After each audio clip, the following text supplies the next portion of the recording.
NBA rasyon na! Ilang linggo lang ang nakakaraan ng kung saan pinag-uusapan mainit na mainit ang pagbaba ng television ratings ng NBA dito sa Amerika.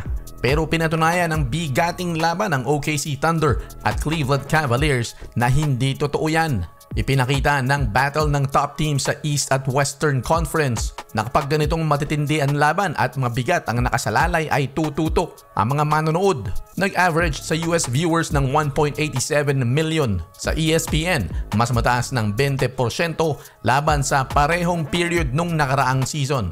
Ang peak nito ay umabot pa ng 2.5 million viewers. Malaking tulong ang mahigpit na laban, talaga namang back and forth na kinatatampukan ng 30 lead changes. At nag number 1 trending topic pa nga sa X pagkatapos manalo ng Cleveland Cavaliers. Ang rematch ng dalawang koponang ito ay sa January 16. Sari-saring teorya at opinyon ang lumabas noon kung bakit bumababa ang ratings. Isa na doon ay sobrang dami daw ng mga tres na ipinupukol kasi. Pero dito sa labang ito, balanse ang pukol ng mga tres at mga inside game ng dalawang koponan. At pinatunayan din noong Christmas games na kapag magaganda ang laban ay tumututok naman ang mga tao kung saan tumaas ng 84% ang increase ng lahat ng Christmas Day matchups kumpara noong mga nakaraang taon.